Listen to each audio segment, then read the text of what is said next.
story. Single premium annuity, I told you what we did in 2018, Brandon and I did. In 2019, to Chris's point, I didn't roll as much, but I rolled like 1.9 million because I was out of the field. All 5 of those annuities that added to that 1.9 were death claims that we kept up with our clients and helped them process because they knew they could rely on us to do it. And one of them was like a $12,000, it was Forrester's Plan Right payout. But because I helped her husband who passed away get that 12 grand at like 65, I sat and stayed with that client and helped her claim other life insurance policies that I didn't even write, and his retirement account, and then we roll it over. So it does win for people. Does that make sense?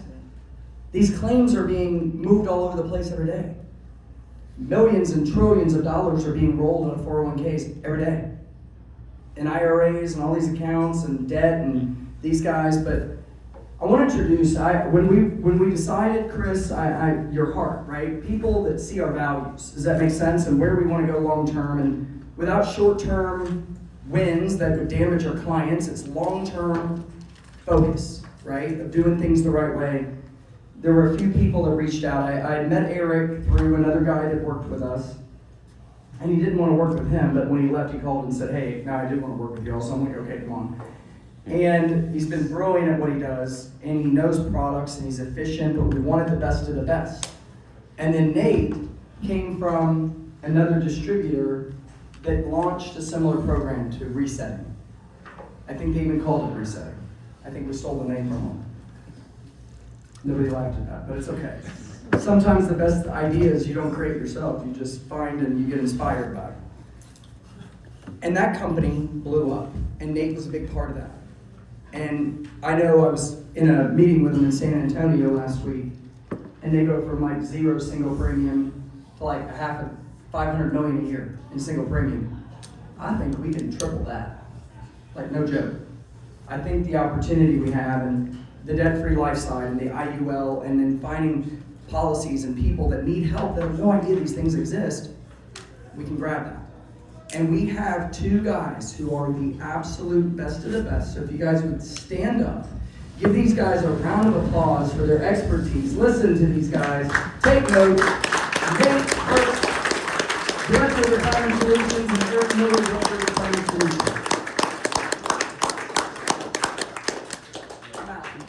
I'm flying out, y'all. All right. Now you can say whatever shitty thing you want about me. That's Okay? right. Thanks a lot. That's right, Pete. Hold on, we are recording this though, right? You're not gonna send in the tape after, right? All right. I just wanted to see what kind of rope we have. It's all good. Hey guys, yeah, seriously, if you don't know what annuities are, it's okay, we don't either. But a little bit better. Okay? Couple laughs there. No, we do know. But let's dive into this thing here. We are going to rock and roll. What do you do? Just go like that. Got 5 hours worth of content, don't Easy, yeah. Who wants to play golf anyway? We're just going to golf. Anyway, so real quick, we're going to go into the agenda for today.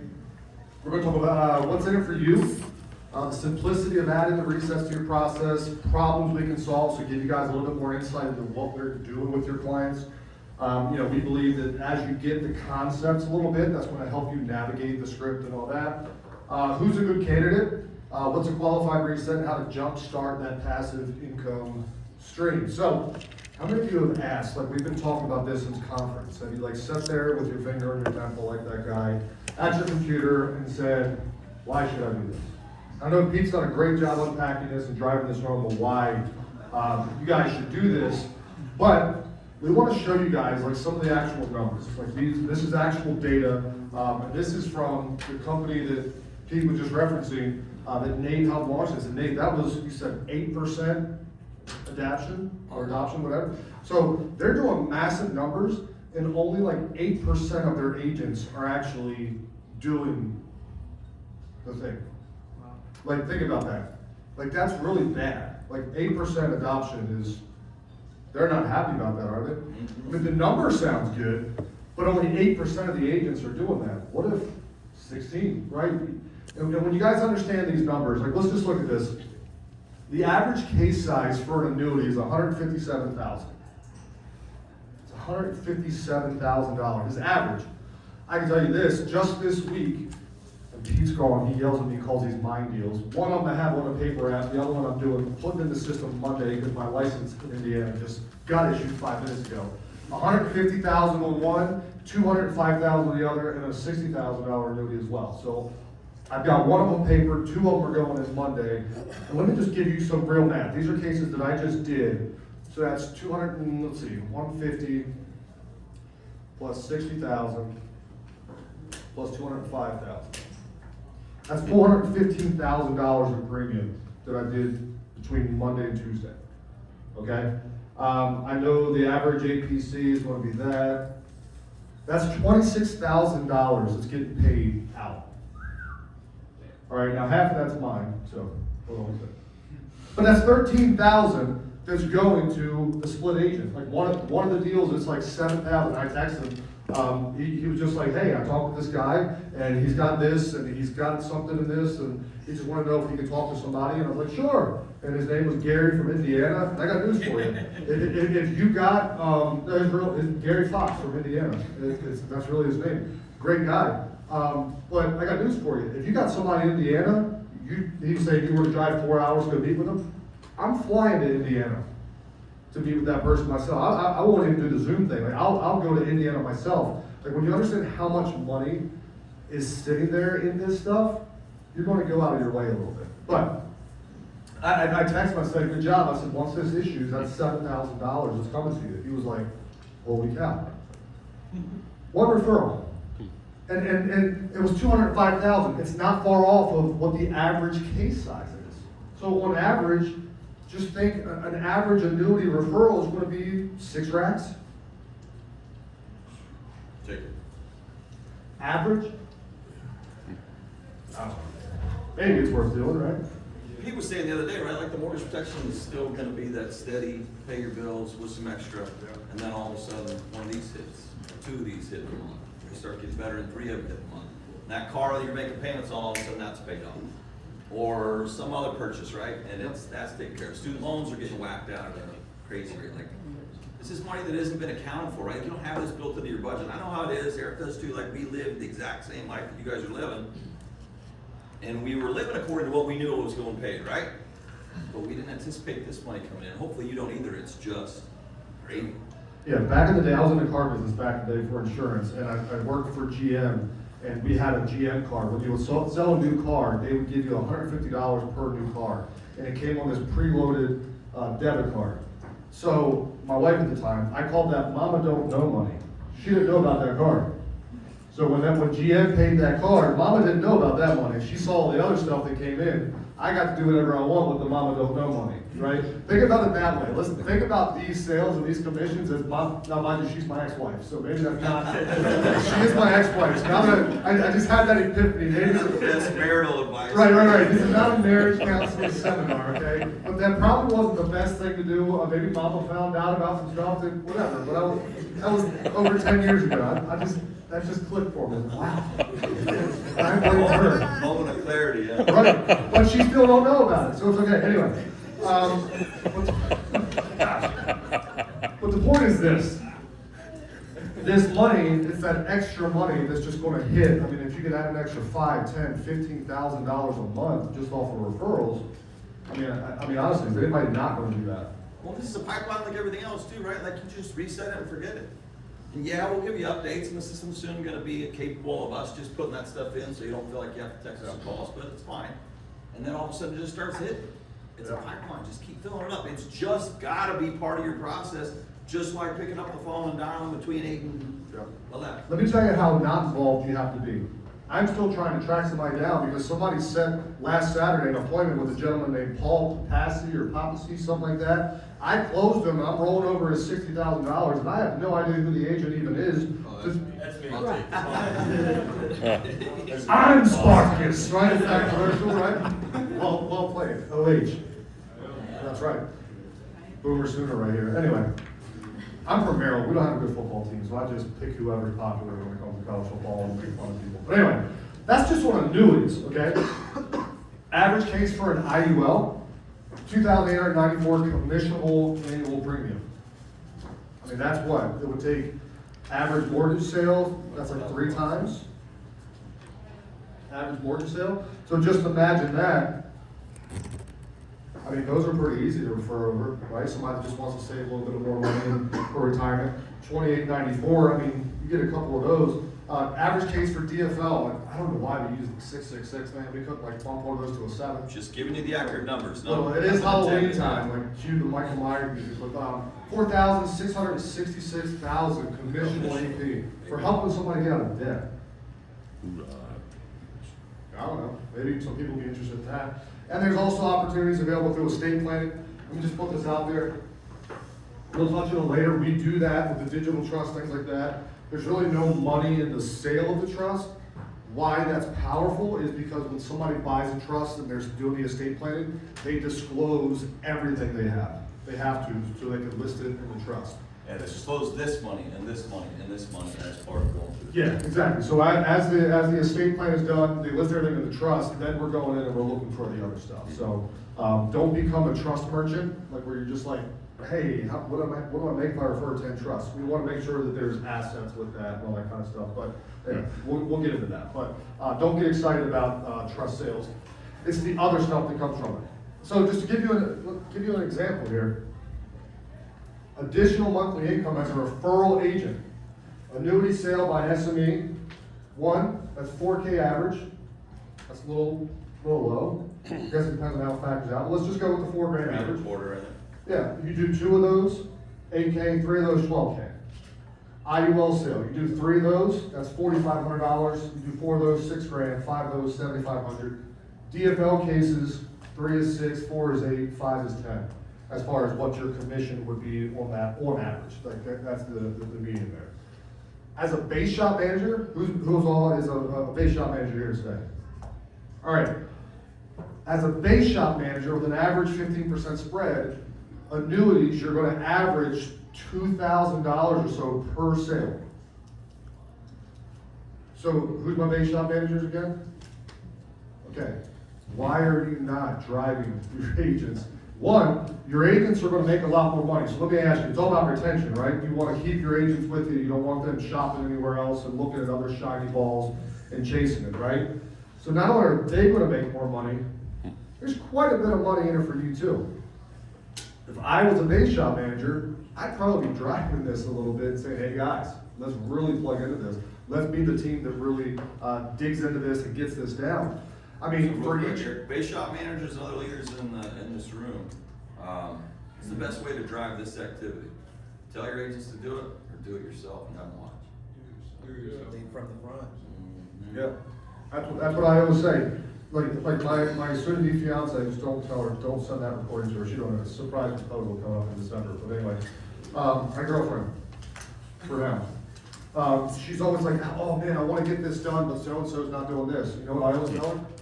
If you want something done and nobody is doing it, be the first to do it. And even if nobody else joins you, but you know it's the right thing to do, then be the first to do it and the only one doing it. That's okay. Don't wait for other people, but good point there. But you look, average IUL, average $450 override, that's what OR stands for, I almost forgot. Override per sale. So you think about this, if you got 10 agents and they do 1 per week that we close on the average IUL sale, that's an extra $4,500 as the base shop manager for your override. Anybody okay with that? I mean, that's almost 20 grand. Am I doing the math right there? If you got 10 agents that just do 1 IUL sale a week, you're overriding 20 grand that month. Anybody? Anybody want that? Anybody By the want way, that? do you have to worry about what we're gonna sell when it gets over? Yeah, you ain't gotta worry about what it turns, you just gotta uncover the opportunity. We're gonna make it super easy for you. But we just wanted you to show you, like sometimes, who's motivated by money? It's all right. Every single person should be in here, raising your hand. Let's just be honest with ourselves. Money is a motivating factor. It's not the only thing, but it is a factor. If this don't light your fire, your wood's wet, as I always say. There's a lot of money sitting here. It's worth the time. And it's already, the math's already there. 10 is 45. If you got a bigger agency and you got 25 IULs that are being closed for the week, because you got a big team, not hard to do. That's over 40 grand overrides, Nate. Maybe we should go be base shop managers. Anyway, DFL average, 700 override per sale. So you got 10 agents, each of them help one person a week, eliminated, lowering their debt. That's an extra $7,000. You start adding this up, guys. I'm not gonna beat a dead horse there, but did everybody want to take a picture of that or just write some of that down? Like, some of those benchmarks and just thinking, all right, my goal should be, if I could get one annuity per week, 10 IULs, 10 DFLs, right? Just start setting some benchmarks for it, right? And just say, imagine the possibilities of what you're gonna override as a base shop manager just for that volume coming through. So here's an idea. Everybody likes numbers. Here's your basic calculations or numbers there. For annuities, you reset 4, 3 of them are gonna sit, and if we only close 1, you just saw in that last slide what we make. But just think about that. On average, think, okay, I need to reset 4 people that are legitimate opportunities. And again, we're gonna get into what makes them a legit opportunity or not. But so if you wanna have 3 annuity apps, you're gonna have to reset and refer over 12, right? Some of you have plenty of clients. We know, 70% of our clientele are critical period clients, which tells me they're either not healthy or most likely they're of age that they would be a good candidate for an annuity or that type of plan. Same numbers there for IUL, DFL for you as well. We want to get into that. Yeah, I mean, just apply those other numbers in terms of the annuity, the IUL, the DFL, to the estate planning side of things. We've already kind of alluded to it, right? Like, we're gonna have to, as part of them qualifying for the trust, figuring out if they're a good candidate, we're gonna have to undress them financially. So we'll be able to find, if there's other opportunities in there, we're gonna find them, apply those same override numbers, commissionable numbers to those scenarios too, so. Yeah. And chances are there's something, because if they're looking to protect, like, probate levels and things like that, they're gonna have to have, there's something most likely, if they're interested in a trust, they have something somewhere, right, that's worth protecting, usually, hopefully. If not, they're kind of wasting their money, but anyway. All right, and I love this. This was Nate's idea to give the thumbs up. In Denver, I didn't even send you the picture. In Denver, all the agents took a picture going like this. I meant to send it to you, but I forget. Okay, so I mean, does this like help a little bit? Like, do you guys like see some math in there? Like, start to see the vision? Cool. You want the microphone for this, or you go talk? Can you guys hear me all right? You guys got a microphone? Yeah. Hold on, microphone. I do need to click. So it isn't terribly complicated at all, right? We want to try and make this, everything that Unitrust does really, really well. Do you have to think a whole lot? No, you have to be able to read and apply the charisma that all of you have and repeat. That's what we want this to be. For those of you that are on the Thursday call yesterday, we've added even more of that, right? You shouldn't have to think on your feet a lot. That's not the idea. The idea is it's already been proven, it's already been vetted. This isn't an experiment. This is stuff that folks just like you have said and done that's already proven to yield results. So that's literally all you have to do. Deliver on your promise. You heard Pete say it. We're talking about going above and beyond. Completely agree with it. The better job you do at the first piece, the easier the second and third and potentially fourth pieces are going to be too. So just keep that in mind, right? Be really good at that first thing. You're building trust. You're delivering on your promise. You're exceeding the expectations. Why wouldn't these people want to do another piece of business with you? And oh, by the way, a lot of these folks don't know where to turn for some of this stuff. You know how it is, right? Like, the stuff that we need to do gets pushed further and further down the line. It's not that it's not important, it's just, it's not a loud, ringing bell. It's not a flashing light in our face. It just gets pushed down because that's just life. That's what happens. So these people are looking for somebody, and then all of a sudden, you present yourself as somebody they already trust and already do business with. Yeah, I would love to talk to somebody else. So deliver on that first promise, service, and care. Communicate with your client throughout the process. It still blows me away to hear Pete tell us stories of, I got clients of agents that are calling saying, look, here's a screenshot of me calling whatever. 2 times is too many without getting a call back. Like, that blows me away. But communicate with your clients throughout the process. Even if there's nothing to say, I mean, most of this stuff is instant issue anyway. But say it is a day or 2 delay or whatever, like, give them a call, let them know, send them a text, voicemail. That stuff goes a really, really long way. And then again, set up a virtual policy review to deliver that policy. Again, do you have the tangible physical policy in your hand now? Are other agents calling behind you trying to flip your clients? Yes. This is the reason why most of the people stay with the agent that they're with. One, I got it done. It was on my list, it might have gotten pushed down, but I got it done, and I like my agent. And this person, this Yahoo call, I can save you 40% of what you're paying. Why do they say no? Usually because you know what, I got it done, and I like it, I trust my agent.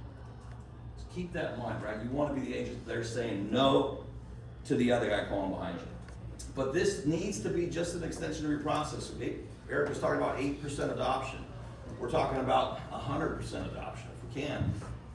But that's only going to happen if it's just part of your process. You saw the commissionable numbers, right?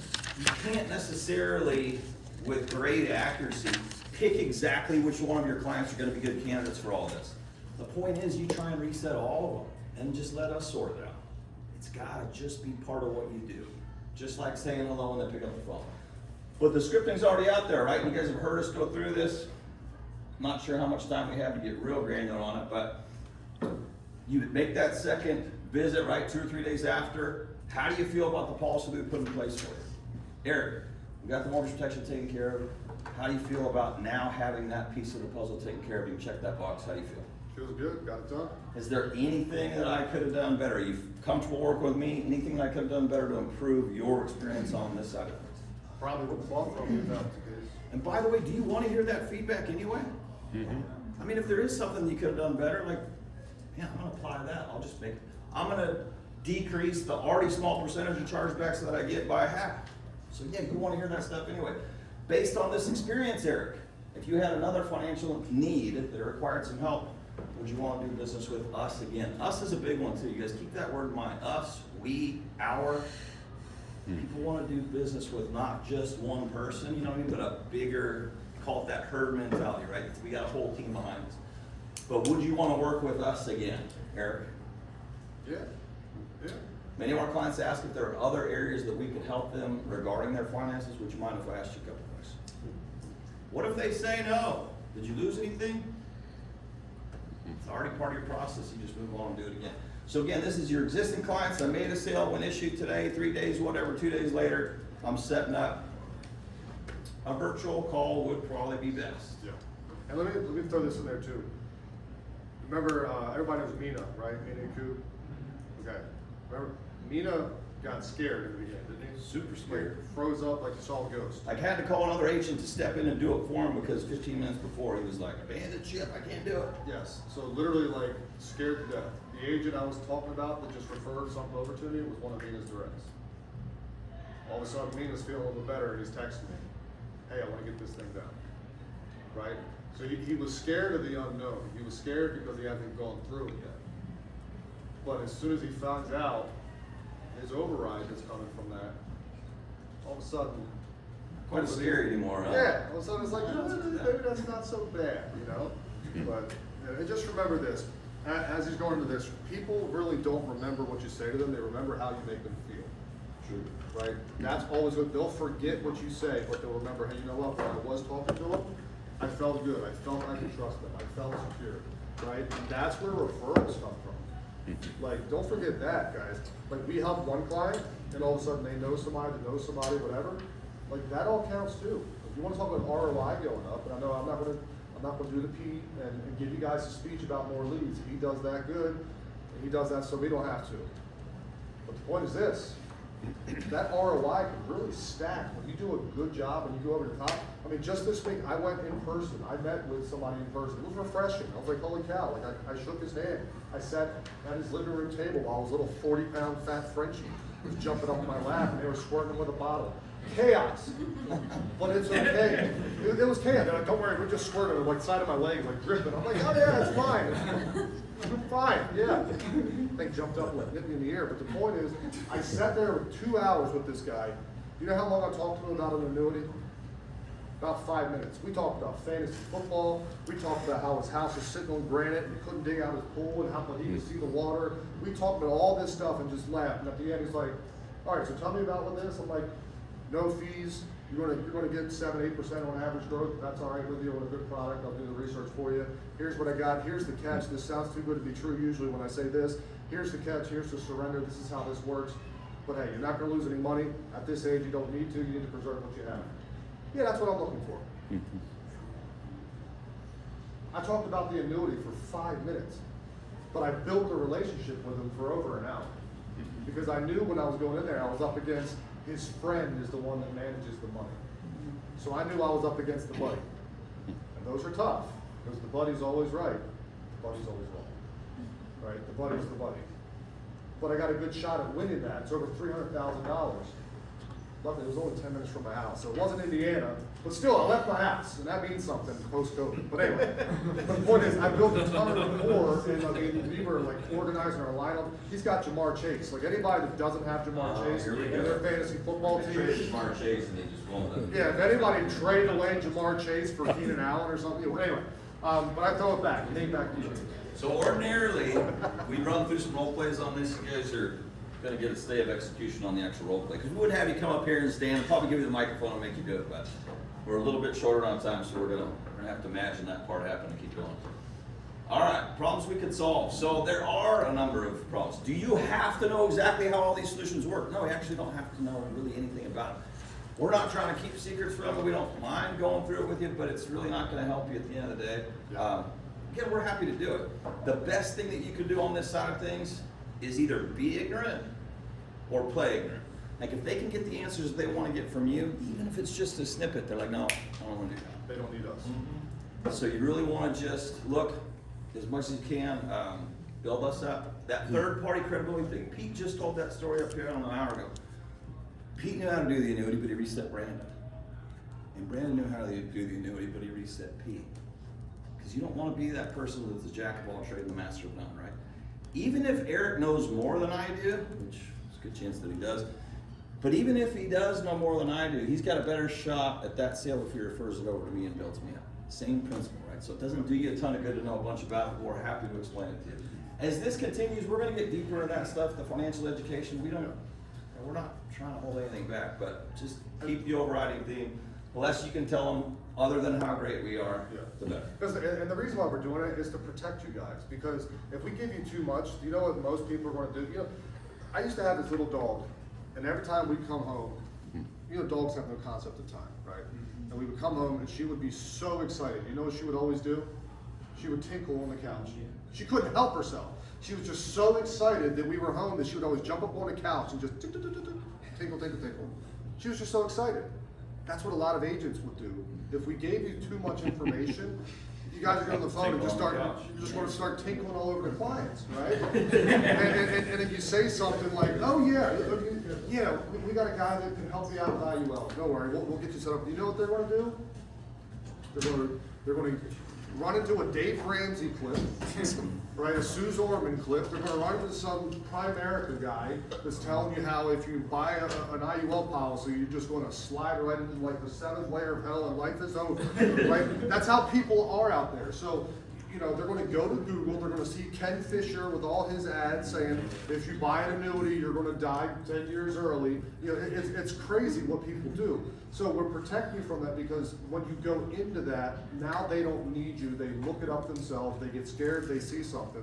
Because the way we do this is we educate them on concepts, get them to say basically, that's exactly what I need. Oh, by the way, an IUL does that. It's literally the last thing that they hear of what it is. Most of them can't even spell IUL, and it's okay. But they know the concepts, they know the principles, they know this does this. We're solving problems, and we know that the product solution solves their problem. We get them to acknowledge that. Then we say, oh, by the way, how we do that is with a very specific type of life insurance called an index universal life policy. If you do it too soon, they don't need you. They go form their own opinion. And again, the worst thing they can do is pull up a Dave Ramsey video. But anyway. Probably one of the biggest problems that we solve is that top one, right? Uninformed or ignorant investors. And I don't mean ignorant in a bad way, but it's the definition of the word it fits, right? They just don't know. Clients in the wrong investments for their situation all the time. People trying to shove clients into square peg round holes. Like that's just what happens. Clients without retirement savings. I think just maybe 3 of them this week, it was 30-year-olds. Go reset for me or for one of us. They're looking to save more money and they don't know where to go. Really, really good candidates. Lack of tax advantage retirement savings. Look, a lot of these folks are happy to be saving. They're not really as focused on the tax side of things, but again, that can still be a problem for them later on down the line. Lack of guaranteed income in retirement, this is a big one. Again, we're not trying to dive too deep into the weeds, but there is a huge void. A bunch of people always used to have pensions. Pensions were one of the most miraculous retirement vehicles out there. Really expensive, mismanaged, but a bunch of people had it. Then what happened? In 1979, the 401k got introduced. Guess what happened to pensions? And the 401k was never meant to be a retirement vehicle. That's the issue. It was created for big executives when they would get their year-end bonuses, a place for them, because at the time, tax rates were still, what, 60 or 70%, but coming down from like 80. So they said, okay, let's put your executive bonuses in this, defer the taxes to when the taxes come down. 401k is a tax code, but people think that it's like supposed to be like the end-all be-all of their retirement, but it's not. And can I tiptoe in the weeds just a little bit? Do it. Can I just put a little toe in the one? Yeah, So baby. when it looks at lack of guaranteed income, that's massive, right? You guys do understand, when we meet with a client and they're like, yeah, like the goal of retirement is to be able to spend money and live, right? We've got products and we're the only ones that can do this as life, like series guys, and they cannot use the word guarantee. They don't have anything they can offer that has a guarantee. We can. We can literally, and I tell people, hey, look, here's what we do. Buy a pension, buy your income, invest the rest. What does that mean? Well, you need an extra $20,000 a year in income to live and keep up with stuff and do what you want to do. That $20,000 in income, that'll cost you about $300,000. Let's take that 300 grand. We'll take care of that. You don't have to worry about income for the rest of your life. It's guaranteed however long you want to live. Just don't let it be past 120. I'm sure you'll be fine with that. The rest of the money, let's do something over, that's what we're doing with people. We can literally give them, and that's how I'm closing this guy, Gary from Indiana. Gary Fox from Indiana. He was in the wrong product and had no idea. And I said, Gary, first, before I tell you if I can solve this problem, let me ask you, what's the purpose of the money? You're 63, do you plan on retiring soon? Oh, probably about 4 or 5 years when my last kid's out of college. Okay. Are you drawing income out of this account? What's your plan? Well, yeah, absolutely. I said, Gary, I got a product for you, right? I got a solution for this. And now I'm going to get him out of a bad annuity. He's been in it for 4 years, which I was already going to do anyway, but he needs to be in an income solution, and he was in the wrong product, wrong agent, wrong product, wrong company, wrong index. And I just educated him through the process, and he was jumping through the phone. I said, wait a minute, I'm not licensed in Indiana yet. I'll call you back Monday. Pete hates it. He calls it mind deals. And I can't wait to submit it because I'm going to call him and be like, guess what? It's no longer a mind deal. Look in the portal. So it's Make sure awesome. I put it in right. Go ahead. As awesome as that guaranteed income is it gonna help you at all to say guaranteed income to your clients when you're trying to reset? What are you gonna say? Great guys. Thanks, John. Perfect. Too much exposure to market losses. This is a big one too, right? I just got too much money in the market. Lack of education, whatever, talking to wrong advisors. Advisors make money off of managing money, so they're gonna stick it in an annuity, probably not. But just in general, they're overexposed, right? 2008 happens again, 2018, 2001, 2022. They're losing their shirt off their back potentially, and that's a bad thing. Debt elimination, so types of debt. Again, just pulling back the curtain a little bit. Pretty much you name it, it applies. But we're looking for pieces of debt. You all heard Eric and I say, a mortgage and 3 pieces of debt is a good candidate, one more. Or no mortgage and 5 pieces of debt. That's kind of I wouldn't say it's the minimum criteria, but that's really what we're looking for. That's when DFL really starts to do some amazing, amazing things. Installment debt, credit cards, car loans, personal loans, student loans, mortgage, of course, any debt associated with a property. That includes, I already said, home equity lines of credit. So pretty much you think about the debt, it probably applies, but we're looking for pieces. The other really, really large component to this piece working, and I do want you to remember this, but again, Eric's built, well, I guess we're not supposed to talk about that. It's going to be really easy for you guys. Software coming out, you won't even really have to think yet again. But what makes this work is if there's overpayments. So if they're just paying minimums on all this stuff, there's really not much that we can do to help them. There's no money to work with. But a lot of these folks are paying $100 over a month here, $50 a month here, another $80 a month here. So we can stack all that stuff and eliminate that in a hurry. What Nate almost said there, I'm not going to say too much, Nate. Let's Do your thing. But It's not like this is recorded. it's not recorded. Well, Chris is here. Pete's probably like, hey, Chris, you text me if they say anything. Right. That's him. But all I'm going to say is, so reprogramming version 2 of Snapshot, you guys are going to have to lie on the inputs for it to not work. I'm making it that seamless, where literally as you input stuff, all these requirements, so you guys don't have to we're telling you this so you kind of get in our minds and know, but you don't have to memorize all this. It's gonna be built, and as you put the information and the prompts in, it's gonna funnel it down, and if they don't meet the requirements of what we're looking for a good reset, it's not gonna give them an option to book at the end, right? So the debt, if they don't input a mortgage in 3 pieces, it's not even gonna say we recommend meeting with a debt specialist, right? So it's built, all the logic and stuff is I'm programming it in there, so we just gotta make this so mindless that that you guys literally have to like go out of your way and lie and put fake information in to mess it up. Is that okay? The less we gotta think, we can just print. Is everybody okay with that? Again, the estate planning thing, we'll touch on it, right? No will or no trust. A lot of folks don't even, when you say estate planning, this is no slight on our clients or anybody else, maybe don't really know 100% what that means, but do they have a will or do they have a trust? Avoiding the probate process. Probate's nasty in all 50 of the states. Some of them are worse than others. It's really, really expensive. A lot of people don't know how bad it is until they've actually gone through it themselves or you know somebody that has. But it's something that everybody wants to avoid if they can, and especially the dollar amount that goes along with it. So. In perspective, last year, 2.4 million people died last year, 2.1 million probate cases in this country. Real lack of education on this side of things.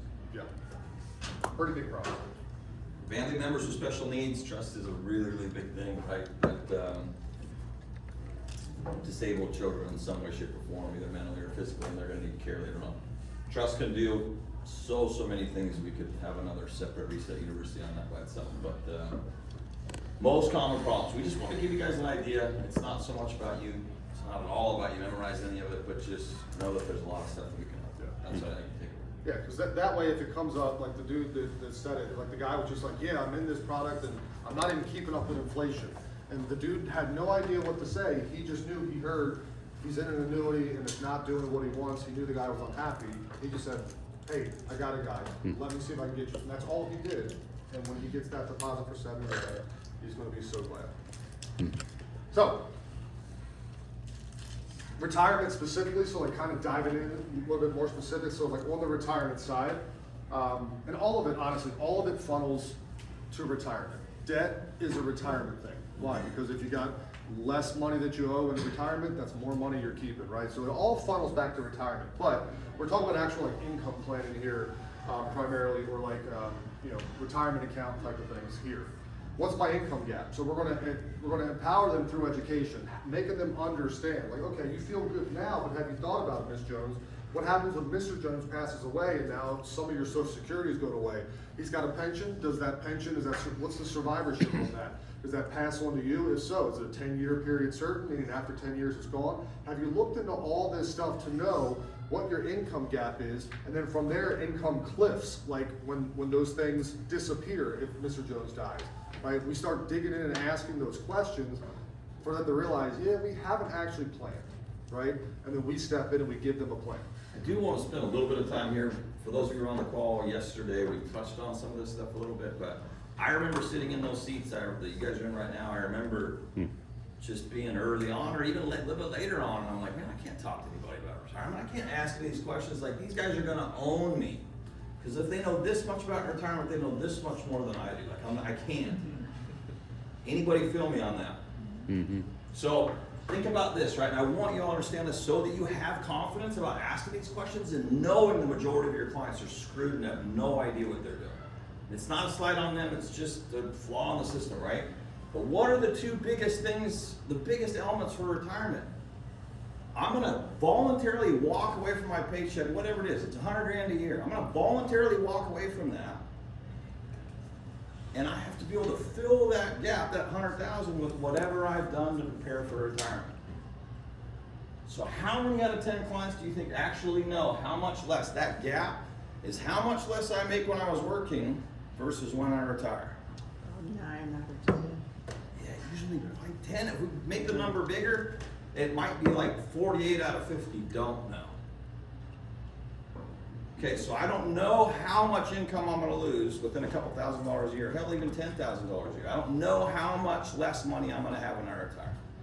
And then part two is the money that I have saved, because I have been saving for retirement, or I have a pension or what have you. How many out of those same 10 actually know how much income they can expect to receive from whatever they have for retirement? The number's the same, next to none. So let me get this straight. They don't know how much income they're gonna have after they retire. And they don't know how much income they can generate from what they have saved for retirement. So how prepared are these folks that you're meeting with to actually retire? And they're not prepared at all. And it's not that we're geniuses, far from it. I can barely spell IUL. But we can help them figure out this part. Right? We can give them education, which is literally all that we do, is just say, hey, here's what the facts are. Wow, I kind of have a little bit of a problem, right?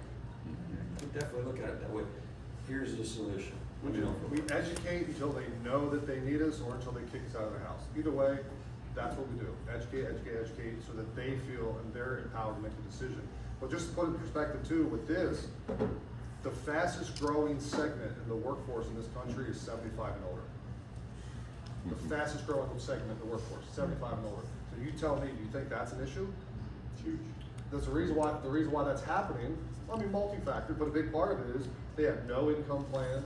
They just didn't know. They got hit by a market correction in 2008. I mean, a person that retired in the year 2000 with $1 million, if you follow the market patterns and taking out 4% plus 1% management fee, and they just follow the pattern of what happened in the market, they were out of money 14 years later. They went from being a millionaire when they retired to 14 years later, zero money. I got an Excel spreadsheet that shows that. It's called signature returns risk. You think clients don't see that and say, yeah, we got the goods back. So just to put a real fine point on this, my whole thing, right? Do any of you need to be worried about asking clients a couple questions about their income gap or how much income they can expect to generate from what they've saved? You don't have to worry, you're not out of your depth. Besides, you're not gonna have to be the one to explain any of it to them anyway. You just literally have to ask and have them have that moment of clarity with it. What happens when they ask the question and the client says, no, I'm good, I don't need? Move on. Oh, okay. Move on. That's the worst thing that's gonna happen. No, I'm good. Okay. If anything changes, let me know. I'm here for it. That's it. Subpar service from advisor. Most advisors suck. Anyway, clients with less than 500K, they're not getting the attention. Why don't they get attention? What does an advisor have to do every 6 months? Supposed to be reviewing every single client's portfolios every 6 months.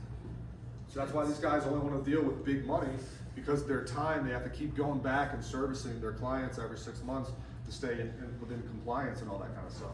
You think they want to do that for Miss Betty that's got 120 grand? Right. No. No annual reviews, in some cases, no communication at all. I would say this, money managers aren't really money managers, they're emotion managers. You only hear from them when the market's down, and that's because you're calling them most likely, and they're saying, don't worry, Miss Jones, it'll come back, it always does. They're managing people's emotions, not really their money. And they don't have guaranteed income in retirement. There it is again. You know, like studies show people live longer and better lives when they know they've got their income and they don't have to worry about running. That's the number one fear amongst retirees. We're living too long, running out of money. Okay, the average, like the life expectancy is rapidly increasing. Okay, and there's so many studies I've read that people with pensions and guaranteed income in their portfolio live a much more fulfilled life. So what's a qualified reset for retirement? Age range between 18 to 75. Account type, the IRAs, Roth IRAs, CDs, money market, savings, any other account from a foreign employer. That's a 401k, 403b. 457, deferred comp, TSP, or a pension. You know, Do those they need to different. remember all this? They need to No. know all these tax codes? No, and that's what they all are, their tax codes. But you don't need to know any of that. Is the software gonna help them, figure out which ones to? 100%.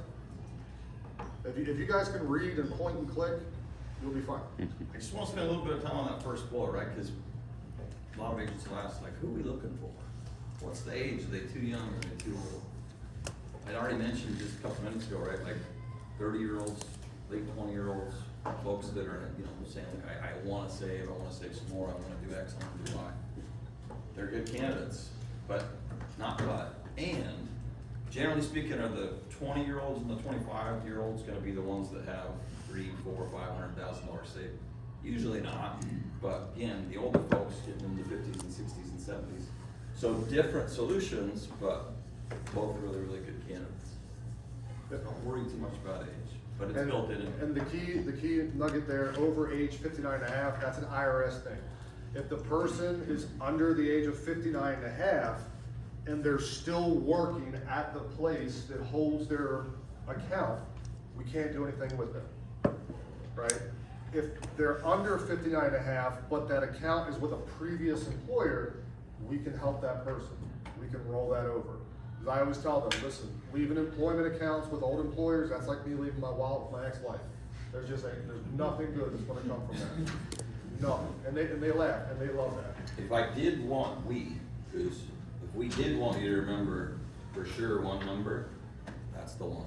Write it down, circle it in your mind. When you grab a lead and you can see that the age is 59 and a half or 60 or whatever, you're older. Doesn't mean you need to change anything about your process, but what should you be doing mentally?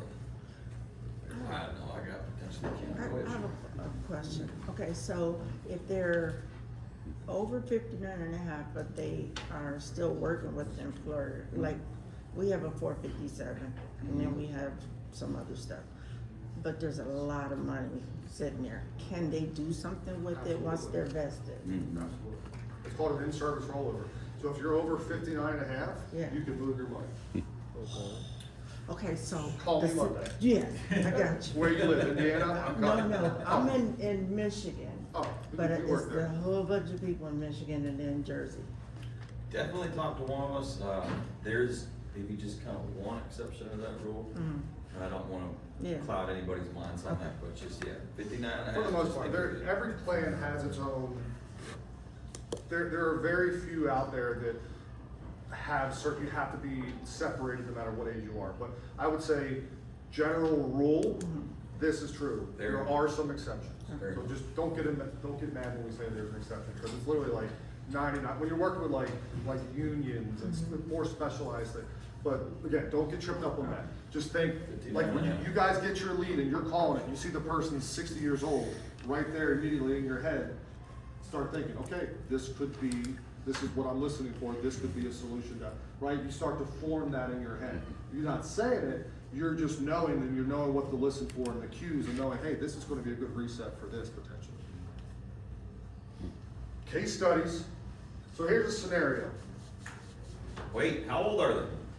They're 58 years What old. does that mean to all of you? We got a year and a half to go. Might have a year and a half, there's a chance. Most likely, yes, unless it's with a previous employer. They got 150K in an IRA, $200,000 in a 401K with current employer, $35,000 in savings. Here's the solution. Now, because an IRA is not a work-sponsored plan, so there's no limitations on that, right? Transfer the 150K from the IRA into an FIA, fixed index annuity.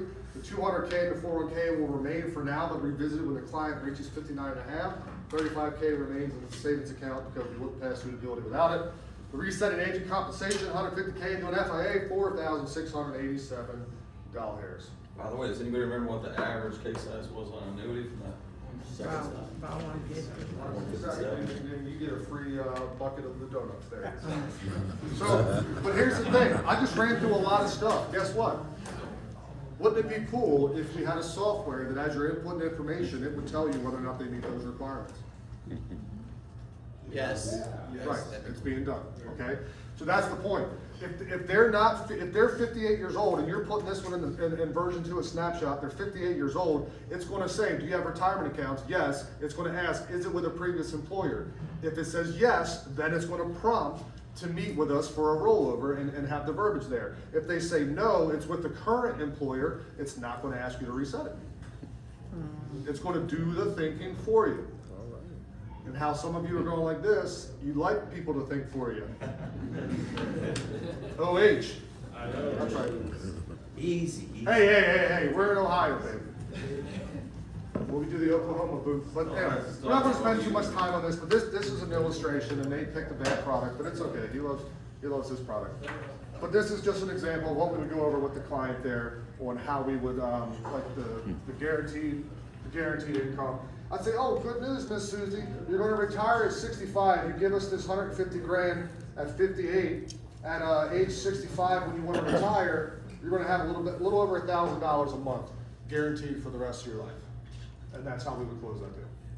I'm gonna just add one more little thing in there.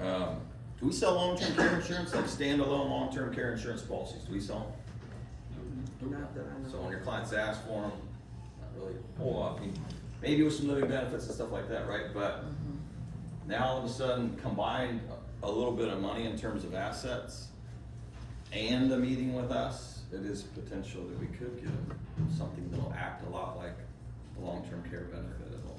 And some states are starting to, like Washington State, require you to have some kind of long-term care in place. If not, you pay a fine. Yeah, right. Washington State, and I think there's one more that does it. California. And it's most of the out west people, yeah, they always do crazy stuff, but anyway. Tax-free retirement. Who wants to pay a bunch of taxes when you retire? Ask Nate how fun paying taxes are. Especially in California. Yeah, exactly. Here, and this is just an idea, this is an illustration, this is actually a client that I'm working with here. She's dumping $15,000 into it and doing $500 a month, younger age, and, you know, show her, come down here, blah, blah, blah, here's how the account's gonna grow, et cetera, et cetera. Not gonna go too much into the weeds, because this is product knowledge, you don't need to know that. But the other cool thing is we have a product here with this carrier, this is National Life Group, that when she gets to, where's that? Here it goes. It's a lifetime income rider on this product. So they're younger, they're saving money, and it's tax-free, and they're gonna have $37,000 a year. And this is actually guaranteed by the company. I think NLG is the only one, maybe Veritas does it. I don't know, I don't know if you know different things, different carriers, okay. They're the only one that does it where they have a guaranteed income rider on an IUL product. I think Meritus is they copy everything NLG does. They copy each other. But I haven't seen it anywhere else. Pretty cool feature. Debt elimination. You want to hit this one? Sure. So we could draw it out a little bit, but I mean, that's an issue, right? I think we will draw it out. Like, it's not just an issue with middle Americans and Americans in general, like it's an issue as a country. 37 trillion, this one's dated a little bit. It's probably a little closer to 38 now, but 37 trillion as far as the national debt is concerned. But then this debt per taxpayer, 324,123. So we have obviously ways that we can help people with their individual debt. We're still working on the solution for the United States government, but don't hold your breath on that one. But yeah, 324,000 per taxpayer is an issue. It's flat out an issue. If you were on the call yesterday again, you heard me say that some people are going to be a little bit guarded about their debt. Why do you think that is? Like they don't really want to tell you. They're embarrassed. I am. Don't tell anybody. America runs on Dunkin' and debt, caffeine and debt. Don't worry about it. We're all on the same thing. But it's not, this isn't a generational thing in that like one generation has the issue and the other one doesn't. And that's what we're really kind of knocking out here. So baby boomers, right? Mortgages, 194,000 on average. Auto loans, 22,000. Don't get too deep. Non-mortgage balances, 18,474. Well, let's jump all the way back. Again, keep in mind Gen Z, they're between the ages of 18 and 27. But look at their average mortgage debt, non-mortgage balance. Credit card's a little lower, but they're between 18 and 27. So this one's not going away, that's the point. It's not like they figured it out and it was a generational issue. It's literally an American citizen issue and probably more like a worldwide issue.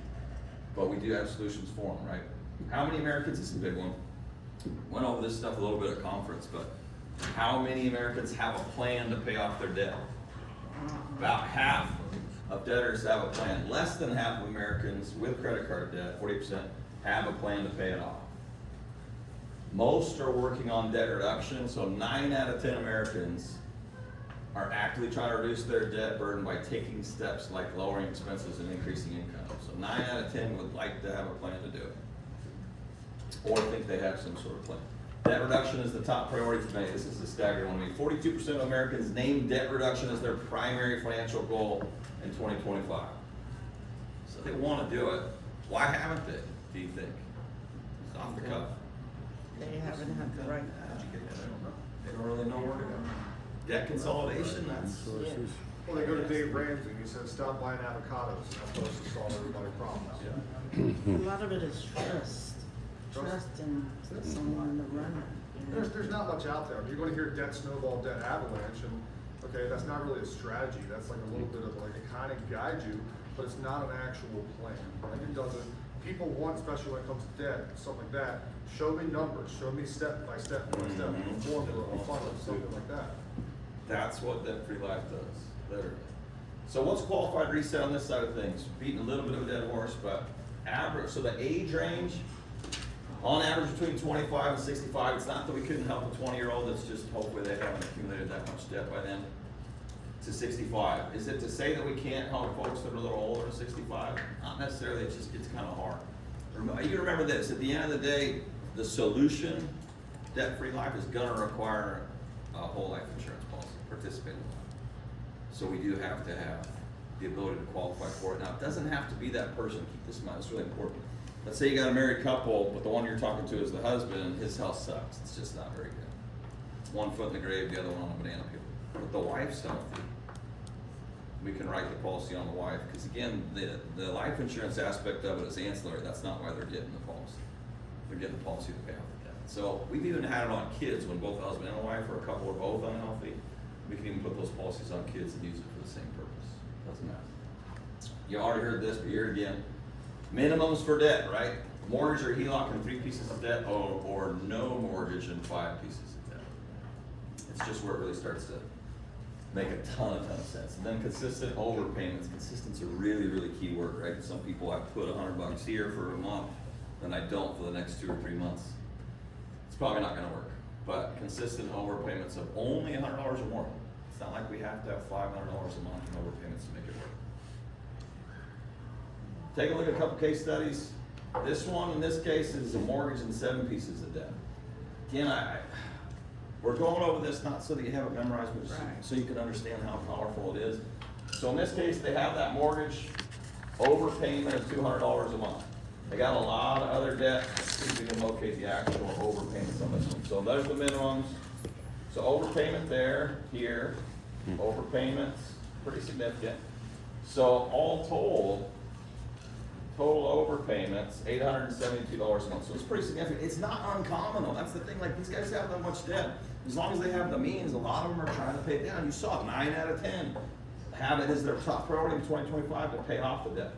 So when we combine those overpayments and start attacking, and the debt snowball and the debt avalanche, they are legit approaches, but Eric's right, it's not necessarily a plan. DFL is a plan. So we apply all that stuff towards their debt. This is where they're at currently. That first debt, just under a year, 11 months. A year and 5 months to pay off the next one. 2 years and 4 months, and so on and so forth. They have a mortgage, right? 23 years before that's gonna be paid off, even though they're making an overpayment. But after, we'll save you this, well, we'll hit it real quick. So just the amount of scheduled interest, there's the principal, $386,000. Scheduled interest, $358,000. So almost double what they owe is what they're gonna pay in interest. So the real debt, if you add those two together, is $744,000 and change. We'll have them 100% debt-free in 11.7 years. 11 years, 7 months. Do you remember real quick how long it was gonna take them to get out of debt before, even with what they're already doing? Does anybody remember that number? 23 years. 23 years, good memory. So now they're paid off in less than half the time. Remember, this is not consolidation, it's not refinancing, so don't use any of those words, it's elimination. It's an actual plan to go through, and like these numbers on here, they're not made up. Like, so when you put in the software, you're putting in the credit card, what the interest rate is, you're putting in all the information, and then it's running the tabulations and everything, showing how long it would take them if they're just, and you know, credit cards are built to make you be under that thing for 20, 30 years and bleed you dry, right? And then on the other side of it, the software shows, because we're using a par whole life with the guarantees that's in a par whole life, so we know how that policy is gonna grow, and we're using those numbers to schedule. Like, it's gonna get specific, like 11 years, 7 months, random. No, that's exact. If they follow the plan that's charted out for them, they will be debt-free in 11 years and month 7. Like, it takes it down to the exact. And that's what I'm saying. When we're giving them a plan, it's literally gonna say, all right, Ms. Jones, this credit card, 3 years, 2 months in, you're gonna do this, that one's gone. Like, it literally shows them each piece of debt and what month it's gonna be paid off. Because everything's built off of guarantees and actual numbers. Not spending anything more than what they're already spending. That's really a big part of it too, right? Yeah, how does that work? Because I feel like they're gonna ask us that a lot. What do you mean I can get debt free without increasing my spending? I'm not the expert, but I can put you in touch with the guys that can. Again, the idea is never, and you can reiterate this, I can just tell you these guys have helped a lot of clients doing exactly in similar situations to you. I know you're not gonna pay any more money than what you're already paying right now. I'll let them explain. Yeah, and on the other side, just so you know, Yeah. we're taking the overpayments and any extra money, and we're being more, we're concentrating, so they're paying the minimums on everything, and the extra money they were putting into stuff is going into paying the premium of the whole life policy to grow the cash value. So that's what's happening behind the scenes, but for you, the client, what he just said, right? So we're giving you guys a little bit, you know, we pulled the curtain, and the Wizard of Oz is just a little weird white guy back there, okay? That's what we're doing. Yeah, because the more of those questions you answer for them, the less desire or need they're gonna have to talk to them, and then, so, you know, hey, like, these guys are so good, I wouldn't even wanna try. Yeah. That's an even better answer. I mean, that's literally a better answer than I just. Again, goes back to the master or jack of all trades, master of none. It's okay. You're the mortgage protection specialist. It's okay. You're the best that we have when it comes to that. These guys are the best of it. And don't even say, oh, they do all these things. Just, hey, we've got a guy that he focuses on the debt elimination strategy. I'm giving you with the debt elimination expert. And there's some of that, right? Like too good to be true. You know that's going through their head. But just on the idea that it may not be too good to be true. And again, we've already gone through what the candidates are. These guys got multiple pieces of debt. They know that they have a problem. They would love to have a solution. So just on the possibility that this might be real, yeah. And we've already told them we're leaving with education anyway, and that's exactly what we're doing, so. Not a sales pitch. Whatever Chris just said, say it again, Chris, that was amazing. Can you say it again? I recorded it. Did you? Yeah, Good. I don't remember. We got recorded, so I gotta write that stuff down quick, man. Basically, I say these guys know way more than I do. Yeah. If I tried to tell you what they could do, I'm gonna sound stupid, so just let these guys explain it to you, because they know it way better. Also well said right there. Check this out, right? So this is in the process of getting out of debt. They stay on the path, right? 20 years, they got $584,000 in tax leveraged money that's literally in their account. It's in their whole life policy. Not fake numbers, not projections, not hypothetically. These are all, we're talking about all guaranteed. 30 years down the line, 1.4 million. 40 years, and if they live that long, $2.2 million in tax leverage assets.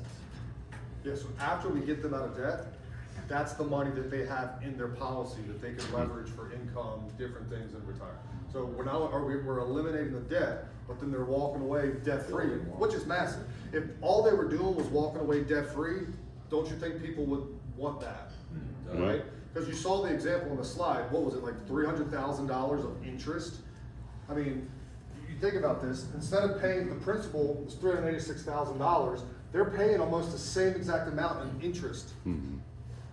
So not only that, so that's just like me cutting you a check. If you don't have to send it out, that's no different than me cutting you a check for it, right? It's staying in your possession.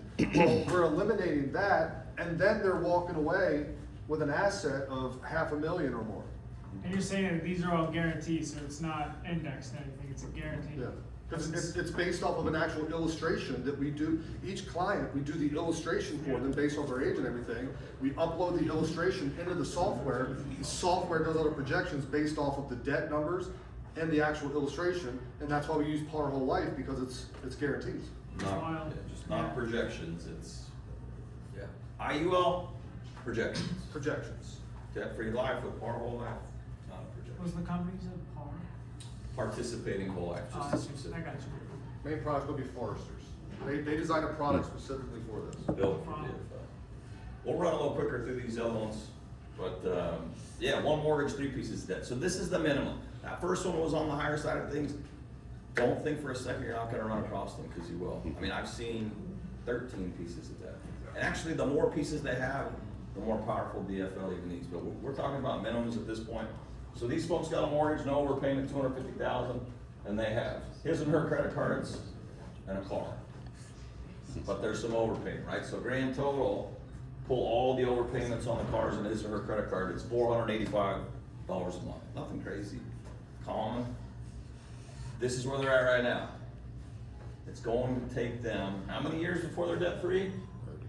30. They got a 30-year loan, they're not making the overpayment, so it's gonna take all 30 years and all that amortization. Thank you, interest. But on the other side of things with PFL, again, just leveraging the money that they already have. We're taking inefficient dollars and making better use of them. These guys are how long before they're debt free? 14 years and 6 months. So 30 years, cut in half. Crazy interest save just by continuing to do what we're doing. Again, accumulation numbers, let's just take the 30 years, 765,000 and change in, again, tax leverage assets. I think this is a pretty cool solution. Like, this actually helps people. And remember, the average case size on this is 4,666. 4,666. You know how long it takes with this new product that Forrester's designed? It issues in 15 seconds. Wow. And have the policy, and I think Tony said 15 minutes, like where it's set down. So it used to be when we first started this years ago, 21 days was the average, and we hated it. Imagine, you used to have to wait 21 days to get approved. Forrester's built a separate product specifically to function with this, and it's like approved within 15 seconds, assuming they qualify, right? The average case size is $4,600. There's people that are just focusing on debt-free life solutions, making multiple six figures a year, just writing debt-free life cases. Skip through this last one a little bit, but 7 years and 2 months from, sorry. Oh, I went too far. 7 years and 2 months. These guys had no mortgage, I'm sorry, so no mortgage. It was gonna take them 7 years and 2 months. They just had 5 pieces of debt versus 3 years and 10 months. I know the majority of the people we're talking to have mortgages, but still, I just want you to see that it's not, it doesn't require that you have a mortgage in order to make a lot of sense. A lot of savings, in these guys' case. 20 years, $832,000 in tax leverage assets. So there's power in it. Again, it's all guaranteed. I'll tell you this just because it makes it, all this stuff that we're telling you is one, to empower you, and two, to give you confidence in what we're doing, what you all are doing. But another big piece of our whole life is that whatever money is growing inside of that cash value, it's all 100% liquid day one. So there's no surrenders or anything like that. If they got 8,000 in there and they need access to it, they can take it. And that's why it's important to use the Tar Whole Life chassis. IUL has some more rigidity and stuff to where it's a lot of very front loaded on fees and stuff. So the right solutions, the right product, everything's going to be done correctly. I think this might be. Okay, so let's dive in real quick. And we're almost winding down here on this, and then so golf starts at 4. So, and then anybody have want to do like a little Q&A, like a little popcorn Q&A? Please. Yeah. Are y'all role playing today? Huh? Are y'all role playing this? No, we skipped that, but we will, because we have the new thing coming out. So what we're probably gonna do is maybe like Thursday, train it and do that on the Thursday trainings. Unless you wanna come up here and role play. I mean, that's the main thing that I feel like a lot of people are wondering is the Yeah. snapshot, just going through it. Yep. We didn't wanna go too deep into those woods knowing that the new one's coming out. Apparently, I was Okay, supposed so it's gonna be a new one, okay. yeah, version That's 2 the is gonna be. workflow, the logic that. Yes, qualifies so we'll dive into it on that and go heavy on the Thursday trainings and stuff with that. Makes Apparently it sense. was supposed to be done today. I didn't find out until today that I was supposed to have it done today, but. Will the tattoo get updated? The tattoo? Yeah, Yeah, they you guys, get updated. remember that? I'm the crazy guy that tattooed the snapshot on my arm. I thought I saw that. Yeah, remember? It's still there. Yeah, that wasn't marked. That's a real tat. Every time I see Pete, he still rubs it. It's like, dude, I can't believe you did that. Anyway, so let's run through this real quick, and then we'll do some popcorn Q&A. Estate planning. So we do estate planning. Here's the cool thing. We partnered with a company that has, I'm telling you this, there is nothing on the market. Like, estate planning is a big deal. I told you. Last year, 2.4 million people died, 2.1 million probate cases open. Okay? That's a big deal. The only way you can avoid probate, anybody know what probate is? Glad you asked. What is probate? Probate refers to the legal term that encompasses the process in which someone's will is reviewed and property or estate distributed according to the deceased individual's wishes. Part of the probate process refers to determining if the will is authentic and if the recommended proceedings and transfers are legal.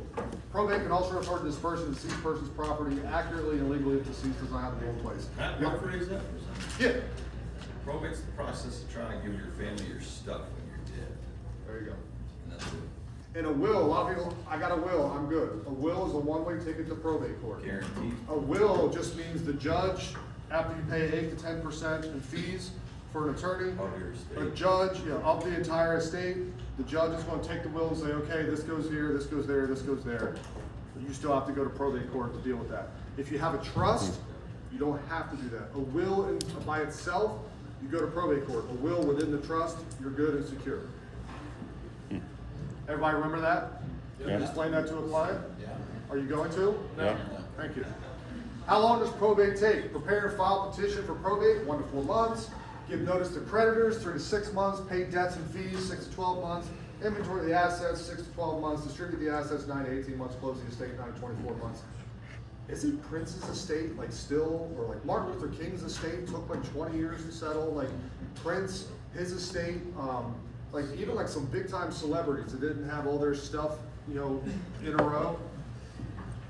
Miserable. I mean, it's taken decades. Because you do realize when you die, it posts up, and all of a sudden, like if you have some assets and you die, you're going to be amazed at how many family members all of a sudden want to come to the funeral. Because they find out they want to start getting their grubby fingers. You ain't been there for nothing else, but now all of a sudden you want to get your grubby fingers in my estate. A trust will keep people's fingers out of that. Average cost to complete probate, about 10% of your estate value.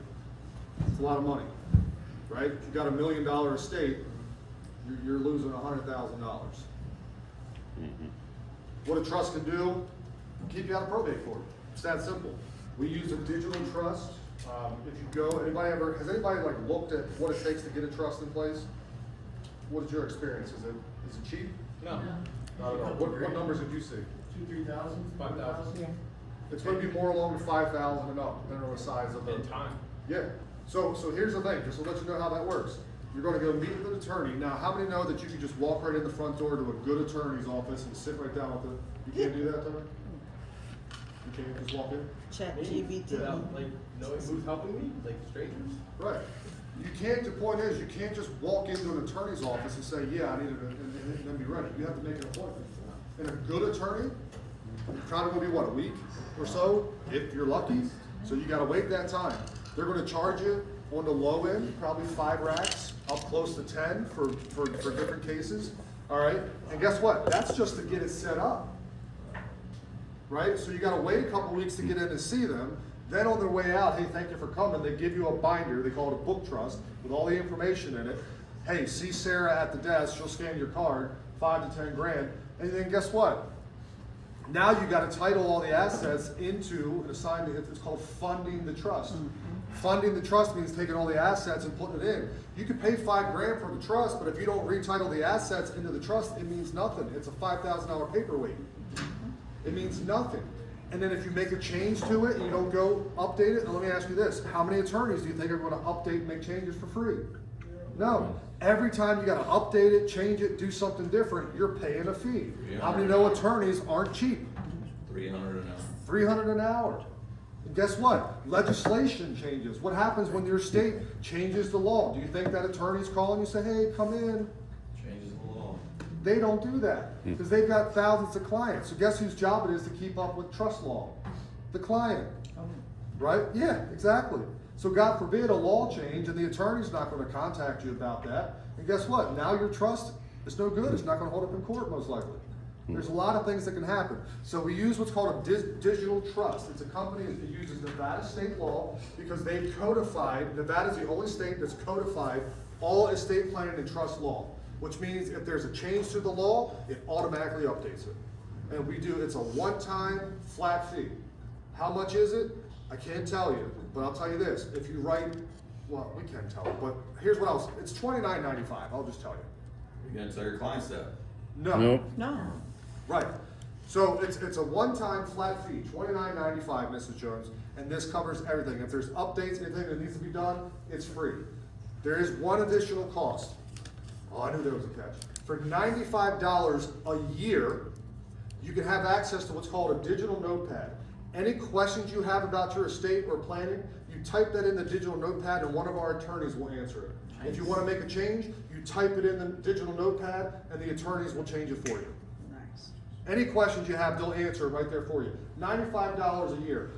How much an hour as an attorney? 300. 300. So you ask one question, it's going to take them an hour to answer it. Let's just do the math. $95 for the year, you can ask as many questions as you need to. Advanced medical directives, all kind of stuff that this is included. Incredible. And we can get you, in an emergency, we can get your trust set up and funded in an hour. Not normal what happens, but if there's an emergency.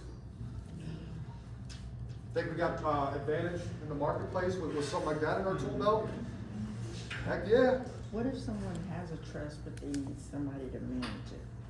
Well, then we might as well just start over. Start over. Just buy a new one and set it up, and you ain't gotta worry about it, because if you gotta manage it, by the time you make those changes, eventually that cost is gonna outrun what the cost of ours would be. And there's a lot more in it. And, well, Eric, that's Nevada, I'm in Indiana. It's called jurisdictional shopping, right? How many's ever bought a car or bought anything from a different state than where they live? It's the same thing. You're able, it's called jurisdictional shopping, you're able to use Nevada state law. Got news for you, if you start an LLC, I'd be looking at Wyoming, That's where mine what, is. you got, yeah, Wyoming, Nevada. They have the best secrecy laws and stuff when it comes to LLCs. Delaware's pretty good too, right? You have the ability to do that. So that's the power. I'm not gonna get too far into the estate plan and stuff, but we can really help them. And again, there's really no money in the sale of the trust. The money comes in, I like what you said, you have to, we undress them. Financially. Financially. Oh, financially, okay. Make sure you write that part down, financially. So we undress them financially because they have to disclose everything to be able to assign it to the trust, right? Because here's the other thing, if they go to a normal attorney they're charging all that money, do you think the attorney with all that money you just paid, do you think that they're gonna assign the assets to the trust? They don't. You'll be lucky if they give them a piece of paper with instructions. Then they gotta go to the MBA, they gotta go to the mortgage title company. You have to do it because there's liability. They don't want that liability. And that's the most important part. Because if you don't do that properly, it's just a heavy paperweight, so you just pay $8 grand. So, but it's really good. And there's nothing like it anymore. I challenge you, go try to find something. There's nothing out there that's even close when it comes to that. And nothing will be close. By the time other people try to figure out what this company's doing, that's like us trying to start like a beverage company right now. People still go and buy Coca-Cola. Jumpstart your passive income, complete snapshots in your existing book of business. You guys know you can do that, right? Anybody have clients already? You guys can call, you have that dead time, anything like that, make it a purpose, go through, call the clients that you've already sold. Hey, Mrs. Jones, since the last time we helped you, I just want to make sure everything's still good. I know we spoke 6 months ago, I helped you with that mortgage protection policy. Everything's still good, just want to check in on you. I want you to think I forgot about you. All right, awesome. Since the last time we spoke and I helped you with that, our company actually expanded. Okay, we opened up a new division of our company that helps our clients with more. Do we have that scripted? Okay. Ow! I was going off the top of my head. Pretty good. Yeah. Yeah. Was it close? Yeah. Many of the clients, let's see, blah, blah, blah, that's some of those you use script. Hello, hello, Mrs. Jones, this is Eric. I'm the agent who helped you with your mortgage protection insurance policy back in June 2025. The reason for my call, I wanted to bring some information to you that I have on file up to date. Our company continues to thrive, and as we've grown, we've added additional services that you might qualify for. Would you mind if I ask you a few questions, if there are any other areas where we can help? So there's 2 scripts on this one. One, just get right down to it. That's this one. But there's also one that Eric was reciting from memory, which That was we're gonna nice. review that policy. So regardless of which way you're more comfortable, there's a script for each. Yes, sir. Do you run that on the spot right when they answer it, or am I making point of contact, resetting 2 days later, and then getting into the gradient stuff? On the policy review, I do it right on the spot. Yeah. You're Even if calling I in. hadn't, let's say theoretically, that wasn't part of my process prior, and I have a stack to call, should I call them when they answer, get right into it, or should I reset it a few days out? No, so if you're talking about if you're calling back. Some into your 6 book. months ago, let's say. Yeah, Yeah. so the whole reason why we're resetting and going, because we don't wanna sell them the mortgage protection, knowing that's what they wanted, and then be like, oh, by the way, while I have you, let me try to sell you more stuff. Like Just Chris was on saying the earlier. gap, Yeah, basically. that's commission breath, right? We just need to create that, separate, let them breathe, decompress, come back 2 days later, and now you've got their attention span again, versus, oh, you know, because they submitted the lead because they want mortgage protection, and we're also trying to stuff something else in their burrito. You don't want to do that, right? Well, not to mention, it's been, what, 30 minutes or 40 minutes, you've had them on the phone, Yeah, like. what's the average attention span of people? 5 minutes. Right, exactly. If that, really, right? So yeah, if you're calling to somebody that you sold weeks ago, months ago, whatever, just jump right in, right to You that want, script. you want Joe and Mary on that call, right? Sure, absolutely. Absolutely. But yeah, I mean, that's kind of the content we have, which is perfect timing. I think that gives us about 20 minutes, 25 minutes, because we'll find out the lanes. Looks like they're cleaning up here. I'm guessing these are gonna be. Before I forget, 10 through 14, starting at 4. 10 through 14, Booths, started or 4. whatever they're called. There we go. So, Bays, Bays. Bays 10 through from Danny to, oh no, like Danny Smith? 4. That's it. I don't know. I always said the woman, that's Katie, what she's gonna look like when she turns 50 by the time she's done dealing with us in contracting. Can we But, just acknowledge the fact that Danny Smith is also basically Bob Ross? Have you ever seen his paintings? yes. It's insane. It's a great thing. It's so impressive. Real quick, Yeah. I just wanna say something real quick before I forget, don't forget your question. So, none of this stuff means anything unless you guys do something with it, like you literally wasted 3 hours of your time unless you go home and make a change. So yeah, I'm trying to challenge the hell out of you if I can, like you're gonna have to make this part of your process. And you're the only ones that can figure out exactly where you're gonna put it. If it's existing clients, you gotta carve out some time, whatever it is, weekly or bi-weekly, you're gonna have to make that happen. If it's as well, they're both great approaches, but if it's with the clients that you're currently setting, you're going to have to make that time inside your schedule. You guys figure out what it is and make it happen, but it's gotta be consistent. Like, it's, you can't find, you know, just by thinking about their name, who's gonna be a good candidate for this company. Like, you just have to put volume, it's a pipeline, just like everything else, so. And you're not gonna be perfect at it at first, but you can stumble your way into some nice rollies, right? And then when you do a roll, it's called a rollover, and then I'm gonna call you, and we're gonna be like, rolly, yeah. We'll cheese it up, we'll sell, we could do whatever we want with this, when we make the amount of money that we're making, right? Who cares what anybody else thinks? But the point is, you don't have to be, like, don't be so neurotic that you're like, oh, I gotta get this done, do it. The best way to get it down is just to do it, right? Ignorance on fire is better than knowledge on ice. Just be excited. And no, just follow the process. And you know what? As you get, write that down. Look, everybody. Ignorance on fire is better than knowledge on ice. 'Cause a lot of people know everything, but they don't do nothing. I like that. I've never seen more pens move at one time. Right. Go ahead. So this is kind of something I've been running around in my brain for a few weeks. So when we send them my policy info, there is a option for them to do their own financial snapshot, correct? They can. They can get into it. So basically what I'm getting at too, if this is dumbed down enough for us to be able to like, hey, we can just do this right here.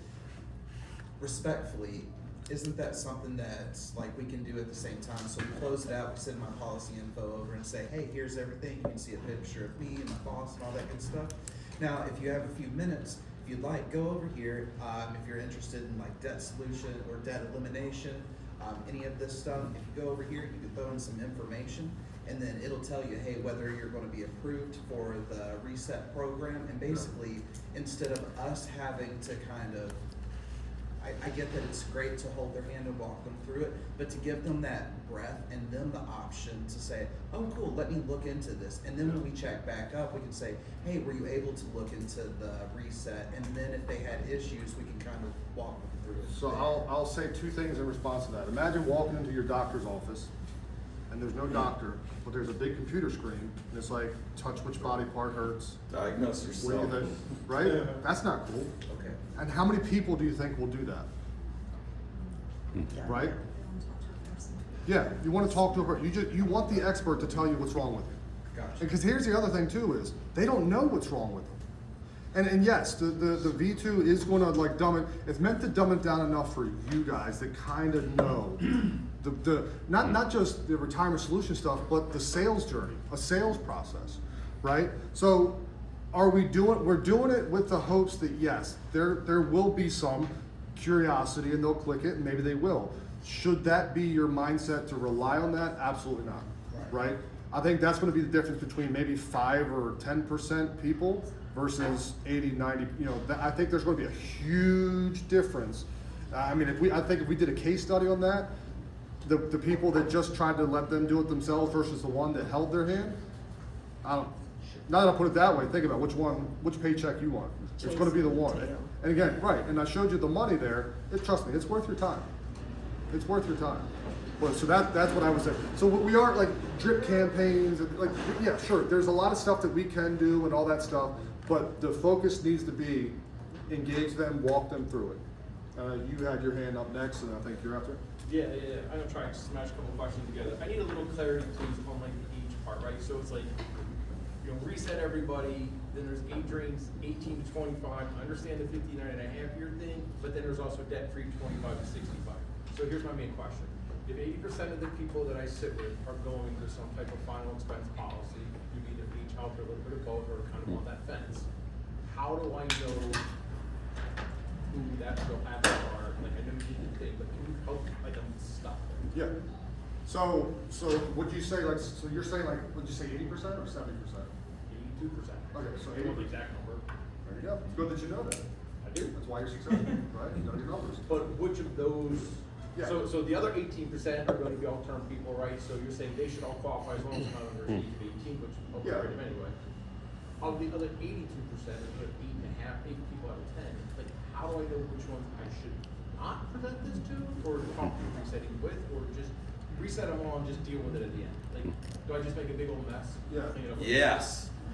Okay, Make a big what old do I mess, tell like them when they literally. don't qualify and I have not done a reset yet, so I will do one? What do I do when they don't, what do I just say, thank you for your time, you win a profit? Like, Yeah, well, okay, like so- later, like what do I do? And we'll script that, and I think I'm gonna have that pop up on the screen where it says, based off your current inputs, our data shows that, at this point, there's nothing that we can help you with as far as, it's gonna be worded very nicely, what I'm stumbling on here right now. Okay. But it'll say something like, hey, we don't want you, whatever, it's gonna say something, it'll say, based off of the data right now, there's, none of the solutions that we offer would be a good fit, you're not, blah, blah, blah, whatever. Which at that point, one of the things it's gonna do is, it's gonna praise them for what they're doing well. So the summary page and then the snapshot's gonna have a list of, here's what you're doing well. Hopefully they're doing something well. So just spinning like it's great that you already have life insurance, you great you have life insurance with your current employer. Exactly. We're gonna add We're this gonna to give it. them some Right, kind in of this case, insurance. we just need to add everything, you got it. Yeah, congratulations. Unfortunately, You're better than most. they're not qualified for this, and if they don't qualify for the debt thing, that's probably a good thing, right? If they're not a good candidate for the debt, in that case. TTI is good. Yeah, so it'll say something like your debt to income ratio is stellar, congratulations, keep it up. But if most of your clients are 60 and older, then yeah, most of your clients, you're probably gonna be looking at some kind of rollover. Grandpa that's got a bunch of money under his mattress, in CDs, things like that. That's what you're gonna find in that demographic in that chart. Okay, on the health side of things, where should I not? So on the health, Like, if health someone's side- just not healthy, so the good thing, annuities have nothing to do with health. Okay, So. I didn't know that. Yeah, there's zero qualifications for health, it's not an insurance policy. They're not getting like, it's not an alienatory contract, right, if you remember from your exam. It's just money. That's the only word I remember from my exam. So it's whatever, it's a really cool word, so I remembered it. I said, yeah, it's an I'm an alienatory contract specialist. Oh, you're an insurance. So, Got it, yeah. a lot of people that I help and talk with, I think this goes to a big part of our demographic, they're a bit like acceptance with the helplessness of debt, right? Yeah. Like they just kind of like, I'm in debt, I refinance my mortgage, I ask them, how long you been in the house? I've been here for 45 years. You just refinance for another 30, like it's crazy. They know they're just never gonna get out of debt in their mind, and they've almost accepted it, like. What's the line? I can show you a way to get out of debt in less than half the time without spending additional dollars. That's something. Am I supposed to say that, or say, can I get you in contact with It's on someone? the script. Okay, I don't know the script, well, that's all. It's all right. We only introduced it yesterday, so you're in good All right, shape. you can copy that as the next one. I just got it this morning, so we're not that much, He was on a plane, so All he right, didn't. and then IULs, right? So if I go back like 8 months ago, I was in this group and everyone, you had to sell an IUL, and I couldn't sell it, I don't sell IULs. I just sell what I'm taught to sell, and that's it. That's all I know. I don't know much. I just do it, right? So should I just do a mortgage protection with whatever, some type of whole life product, whatever, final expense, even if they could qualify for an IUL and then do a reset to do an IUL on top of it. Yeah, what they already you wanna did, separate those two. Right, So, I shouldn't be using an IUL to do my mortgage protection, which I no, know. there's too much risk and things that could go wrong there. You wanna protect them with something that, you wanna give them guarantees. You don't wanna intermingle. There are some times where an IUL product can kind of blur the line, but stick with what we know. Keep the on main mortgage thing the protection. main thing. Keep the main thing the main thing. And because, for two reasons. One, you wanna give them security in what you're doing, on making sure that there's no guesswork and that thing's gonna lapse in 10 years when they're expecting 30. All that kind of stuff that can happen with an IUL. On the other side of it, you want the IUL to be able to breathe and maximize cash value, so we're giving them the minimum amount of death benefit that the IRS says will let it have the tax advantage status. So they're two different mindsets. One, you wanna give them as much death benefit as possible to protect their mortgage. The other one, we wanna squeeze their death benefit down as low as legally possible to keep them tax free. So, you know what I mean, so that, I you get, wanna I keep get them that in my separate. brain, thank you. Yeah. What about people, folks who are like city employees, municipal employees, you know, police officers, firemen, like they seem to be like all encompassed with their union and their, whatever, municipality, insurance, everything. Yeah. Roll that right over you guys, or is that like Absolutely. determined in any reason at all? No. Well, I met with, Boston PD the other day, Yeah. a while back. That's how I got started in advanced markets. I couldn't even spell annuity at that point, and somebody was like, hey, you can, take these preset appointments, work with the college professors and employees at universities, and I figured it out. The first person I ever worked with was a brain surgeon from Ohio State. I was in slippers, sweatpants, and a wrinkled polo shirt, had no idea what I was doing, but I was sitting in front of him on Zoom talking to him. Didn't sell him, but it was cool. If I roll back a year or two and call clients to reset, do I need to validate any like current health situations, other than the fact that they're a little bit wiser or whatever? So I need to evaluate like health before I do this with you folks, or just reset it and just make a mess? Yeah, again, if it's. Like I'm allowed to make a mess, right? You are. Yeah, make a mess, and again, the version 2 will help, like, you throw the mess into version 2, and then the version 2 will kind of tighten it up. If it's too much of a mess and there's nothing there we can work with, it's not gonna suggest that on the very last screen, step 9 of this thing, like literally, whatever they qualify for, based off of our logic and what we taught you here, it'll give them a square for each category and a booking button there. If they don't meet the requirements and the stuff that we've set in there, it's not gonna give them that on the last page. So it's gonna help it. Everything, the fire hydrant experience you guys just had today, it's gonna do all that for you. And the whole idea is just to take the mess, throw it in the hopper, and just let the system funnel it down to a qualified reset. I imagine the guy is going to, I'm sorry, man, I got another question. I imagine the guy is going to help with some of these things in my mind, right? But like, if I start going through with something, people are gonna naturally have some questions. I'm going to provide no answer to the questions other than the fact like, the folks know more than I do, you and I know together, so we're gonna let them take care of it. Yeah. But people are gonna wanna pry for something. How do I just soft answer that? Like, I don't wanna, you're not direct with an answer, you're kind of dead in this sales world, right? So you gotta be direct with an answer. Can you help me with just a few things there? I'm gonna be honest with you, like, I don't know that I have the right answer on that, but I know somebody. Is that what I was supposed to say? Exactly, Okay. yeah, that's kind of. Yeah. Really, just say it Like like that. that, just like that. Hey, I'm gonna be honest with you, like, I'm a mortgage protection specialist, you said I did a good job there, so I'm doing something right. You know, this is how I banter and flow, don't be rigid in what we're doing, flow. Let your personality come out of the script. We'll be honest with you, I know we have something for that, I'm just not exactly sure what. I wanna get you set up, he'll call you for a consultation, let me go ahead and get you scheduled for that, he'll answer any questions you have about that. Just softly pass it on. Okay, and then my final question, I'm all done. I do get a lot of people talk about trust and wills and all that stuff, and they just don't have it, they're just not educated, they don't know enough, and I just learned recently, right? So, that's a good way to reset, right? Because you're gonna go in there, you're gonna address them financially, and from there, you're gonna go through what else can be done, so I should just run with that. Absolutely. Like, you don't have that, we got people who take care of that. Then you're gonna introduce these two folks, and then I just do whatever your process is that I Yes. haven't read yet. But just remember, like, don't isolate the will from the trust. People are like, oh, I need a will. They need the trust. We don't just do wills separately. We do the trust, and the will comes with the trust. So, but the trust is the important part. That's like, we've got this Ferrari, but we're not gonna sell you the motor. The motor makes the thing work. And, yeah, All right, you're done. No, Thank you. Good question. No, but you asked these questions because how many people had an overlapping right, a lot of people raised their hands, so that's great. You were next. I have only one question, which is, how soon can we give them the expectation to get in front of you guys? You're gonna book it right there on our calendar, so you can tell them exactly. Oh, okay. But how soon generally would it The be? calendar only goes out a week, so it's Okay. gonna have to be within Within a few days. within a few days. Awesome. You can book it the next day, Killer. and we're calling. It's gonna round robin rotate to who has the open spot, but you book it right there. It's just the two of you guys, or is it a whole team? It's three of us right now. Oh, right on. All right, who was, boom, and then boom, and then boom. Yeah, I have a question. Let's say I run an appointment with an agent, $30, and the person likes the coverage, or the person doesn't buy. I pitch him a term policy, doesn't want it,